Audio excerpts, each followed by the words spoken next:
रामचरितमानस जैसा अनुपम भेंट हमें तुलसीदास जी की कृपा से ही प्राप्त हुआ, संभव हुआ।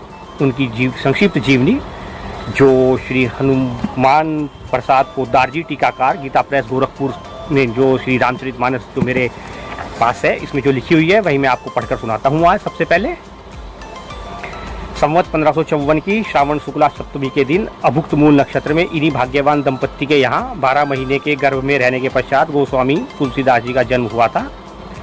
जन्मते समय बालक तुलसीदास जी रोए नहीं, किंतु उनके मुख से राम का शब्द निकला। इस बाद में उनका नाम इस कारण राम बोला पड़ा। सर्वप्रथम संवत 1607 की मौनी अमावस्या को बुधवार के दिन उनके सामने भगवान श्री राम पुनः प्रकट हुए।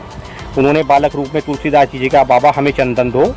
हनुमान जी ने सोचा वे इस बार भी धोखा ना खा जाएं, इसलिए उन्होंने तोते का रूप धारण करके यह दोहा कहा। चित्रकूट के घाट पर भई संतन की भीड़, तुलसीदास चंदन घिसे तिलक देत रघुबीर। तुलसीदास जी उस अद्भुत छवि को निहार कर शरीर की सुधि भूल गए। भगवान अपने हाथ से चंदन लेकर अपने साथ तथा तुलसीदास जी के मस्तक पर भी लगाया और अंतर्धान हो गए। संवत 1628 में ये श्री हनुमान जी की आज्ञा से अयोध्या की ओर चल पड़े। उन दिनों प्रयाग में माघ मेला था, वहाँ कुछ दिन वे ठहर गए। पर्व के 6 दिन बाद एक वट वृक्ष के नीचे उन्हें भरद्वाज और याज्ञवल्क्य मुनि के दर्शन हुए। वहाँ उस समय वही कथा हो रही थी जो उन्होंने सूकर क्षेत्र में अपने गुरुजी से सुनी थी। वहाँ से ये काशी चले आए और वहाँ प्रहलाद घाट पर एक ब्राह्मण के घर निवास किया। संवत 1631 का प्रारंभ हुआ। उस साल श्री रामनवमी के दिन प्राय वैसा ही योग था जैसा त्रेता युग में राम जन्म के दिन था। उस दिन प्रातःकाल श्री तुलसीदास जी ने श्री रामचरितमानस की रचना प्रारंभ की। 2 वर्ष 7 महीने 26 दिन में ग्रंथ की समाप्ति हुई। संवत 1633 के मार्गशीर्ष शुक्ल पक्ष में श्री राम विवाह के दिन 7 कांड पूर्ण हो गए और इसके बाद भगवान की आज्ञा से तुलसीदास जी काशी चले आए और रात को पुस्तक श्री विश्वनाथ जी के मंदिर में रख दी गई। सवेरे जब पट खोला गया तो उस पर लिखा हुआ पाया गया सत्यम शिवम सुंदरम और नीचे भगवान शंकर के साइन सही था। उस समय उपस्थित लोगों ने सत्यम शिवम सुंदरम की आवाज़ भी अपने कानों से सुनी थी, ऐसा कहा जाता है। जय जय सिया राम। इधर पंडितों ने जब यह बात सुनी तो उनके मन में ईर्ष्या उत्पन्न हुई। वे दल बांधकर तुलसीदास जी की निंदा करने लगे और उस पुस्तक को भी नष्ट कर देने का प्रयास करने लगे। उन्होंने पुस्तक चुरा लेने के लिए 2 चोर भेजे। चोरों ने जाकर देखा कि तुलसीदास जी कुटी के आसपास 2 वीर धनुष बाण लिए हुए पहरा दे रहे हैं। वे बड़े ही सुंदर श्याम और गौरवर्ण के थे। उनके दर्शन से चोरों की बुद्धि शुद्ध हो गई। उन्होंने उसी समय चोरी करना छोड़ दिया और भजन में लग गए। तुलसीदास जी ने अपने लिए भगवान को कष्ट हुआ जान कुटी का सारा सामान लुटा दिया। पुस्तक अपने मित्र टोडरमल के यहाँ रख दी। इसके बाद उन्होंने एक दूसरी प्रति लिखी। उसी के आधार पर दूसरी प्रतिलिपियाँ तैयार की जाने लगी। पुस्तक का प्रचार दिनों दिन बढ़ने लगा। इधर पंडितों ने और कोई उपाय न देख श्री मधुसूदन सरस्वती जी को उस पुस्तक को देखने की प्रेरणा की। श्री मधुसूदन सरस्वती जी ने उसे देखकर बड़ी प्रसन्नता प्रकट की और उस पर यह सम्मति लिख दी कि इस काशी रूपी आनंद वन में तुलसीदास चलता फिरता तुलसी का पौधा है। उसकी कविता रूपी मंजरी बड़ी ही सुंदर है, जिस पर श्री राम रूपी भंवरा सदा मंडराया करता है। पंडितों को इस पर भी संतोष नहीं हुआ। तब पुस्तक की परीक्षा लेने का एक उपाय और सोचा गया। भगवान विश्वनाथ के सामने सबसे ऊपर वेद, उसके नीचे शास्त्र, उसके शास्त्रों के नीचे पुराण और सबसे नीचे श्री रामचरितमानस को रख दिया गया। मंदिर बंद कर दिया गया। प्रातःकाल जब मंदिर खोला गया तो लोगों ने देखा कि श्री रामचरितमानस वेदों के ऊपर रखा हुआ है। अब तो पंडित लोग बड़े लज्जित हुए। उन्होंने तुलसीदास जी से क्षमा मांगी और भक्ति से उनका चरणोदक लिया। तुलसीदास जी अब अस्सी घाट पर रहने लगे। रात को एक दिन कलियुग मूर्त रूप धारण कर उनके पास आया और उन्हें त्रास देने लगा। गोस्वामी जी ने हनुमान जी का ध्यान किया। हनुमान जी ने उन्हें विनय के पद रचने को कहा। इस पर गोस्वामी जी ने विनय पत्रिका लिखी और भगवान के चरणों को समर्पित कर दी। श्री राम ने उस पर अपने हस्ताक्षर कर दिए और तुलसीदास जी को निर्भय कर दिया। संवत 1680 को श्रावण कृष्ण तृतीया शनिवार को 80 घाट पर गोस्वामी जी ने राम राम कहते हुए अपना शरीर का परित्याग किया। श्री रामचरितमानस के प्रारंभ की में जो निवेदन किया गया है वह मैं आपको पढ़कर सुनाता हूँ और चर्चा करेंगे संत तुलसीदास जी के विषय में, उनकी जीवनी के बारे में, उनके जीवन के विषय में। वर्तमान समय में उस समय संवत मान लीजिए 1564-65 सर्वत्र हाहाकार मचा हुआ है। सारा संसार दुख एवं अशांति की भीषण ज्वाला से चल रहा है। जगत के कोने कोने में मारकाट मची हुई है और प्रतिदिन हजारों मनुष्यों का संहार हो रहा है। करोड़ों अरबों की संपत्ति एक दूसरे के विनाश के लिए खर्च की जा रही है। विज्ञान की सारी शक्ति पर पृथ्वी को शमशान के रूप में परिणत करने में लगी हुई है। संसार के बड़े से बड़े मस्तिष्क संहार के नए नए साधनों को ढूंढ निकालने में व्यस्त हैं।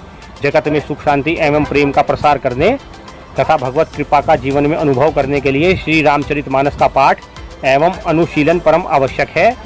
ये आज से 600 साल पहले संत तुलसीदास जी के भाव हैं, जो इस श्री रामचरितमानस जो गीता प्रेस गोरखपुर वालों छापी है उसमें वर्णित हैं।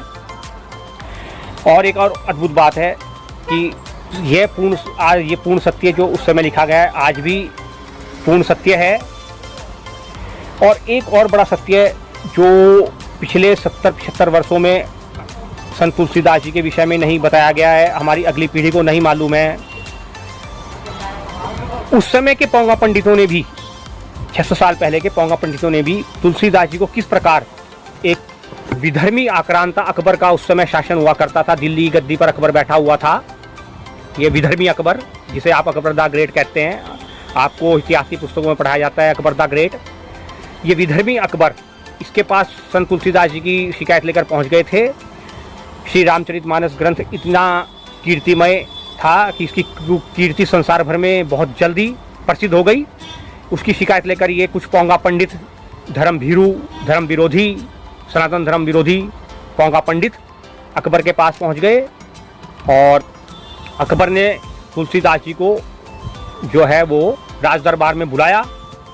राज दरबार में बुलाया गया, उनसे पूछा गया, उनसे अपनी प्रशंसा में एक ग्रंथ लिखने को कहा गया। तुलसीदास जी ने स्पष्ट रूप से मना कर दिया। तुलसीदास जी के साथ क्या घटनाक्रम रहा उस विधर्मी मुस्लिम अकबर के राज दरबार में हुआ, वो मैं आपको अगले एपिसोड में बताता हूँ। कि उन्होंने अपनी जो कवितावली लिखी है उसके पहले इस संदर्भ का वर्णन किया है, वो भी गीता प्रेस वालों ने छापी है। उसमें स्पष्ट रूप से जो उनके साथ हुआ वो उन्होंने लिखा। अकबर ने संत तुलसीदास जी को अपनी प्रशंसा में ग्रंथ लिखने को कहा। तुलसीदास जी ने स्पष्ट रूप से इनकार कर दिया। बड़ा क्रोध आया अकबर को, विधर्मी अकबर को।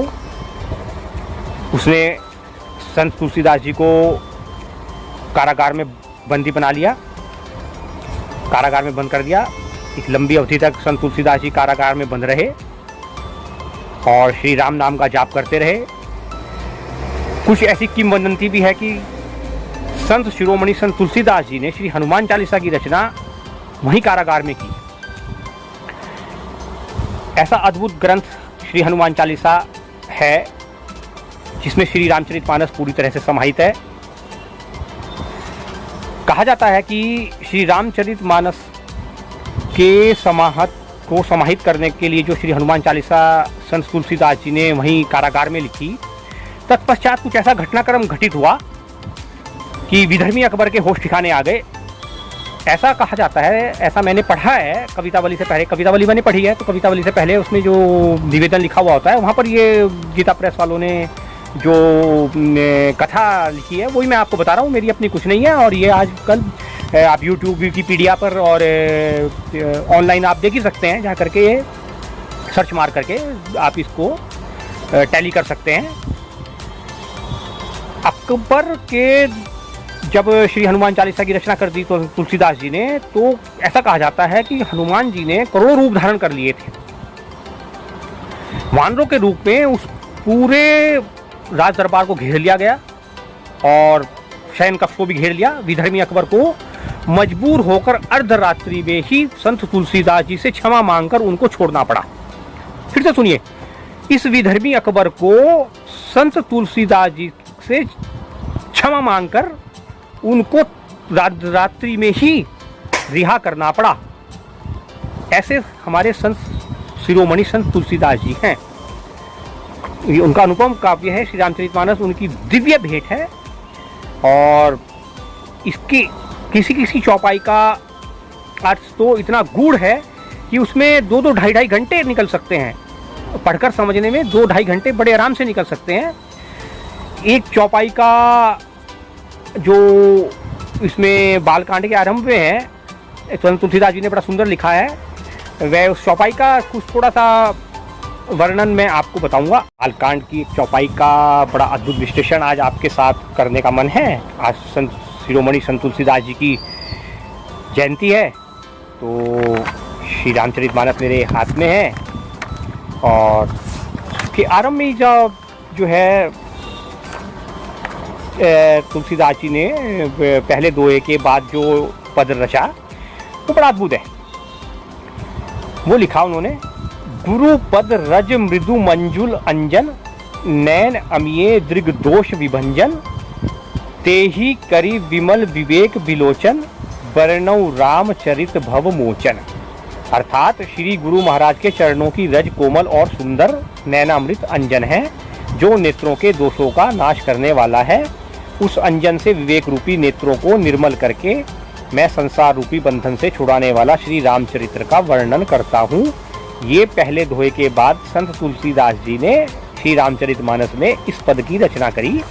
और उससे पहले उन्होंने जो है वो बालकांड का आरंभ करते हुए जो लिखा था, अक्षरों और समूह रसों छंदों और मंगलों की रचना करने वाली सरस्वती जी और गणेश जी को मैं वंदन करता हूँ। श्रद्धा और विश्वास के रूप श्री पार्वती जी और श्री शंकर जी की मैं वंदना करता हूँ, जिनके बिना सिद्धजन अपने अंतःकरण में स्थित ईश्वर को नहीं देख सकते।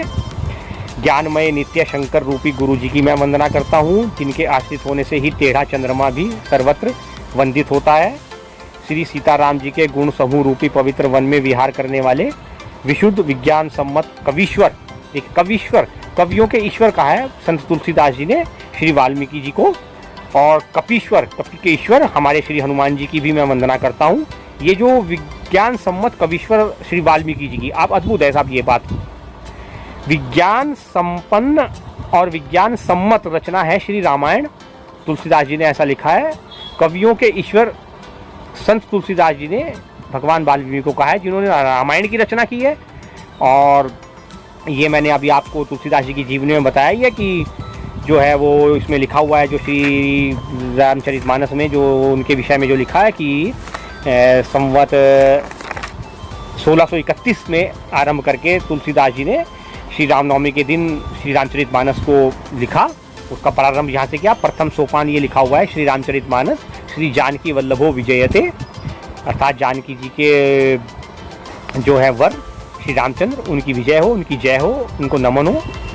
श्री सीताराम जी के गुण रूप समूह पवित्र वन में विहार करने वाले विशुद्ध विज्ञान संपन्न विज्ञान सम्मत कवीश्वर श्री वाल्मीकि जी और कपीश्वर। हम संत शिरोमणि संत तुलसीदास जी की आज जयंती है, उसी पर आज चर्चा कर रहे हैं। और जो दो का जो पद और जो चौपाई उन्होंने लिखी हैं वो विलक्षण है, अद्भुत है।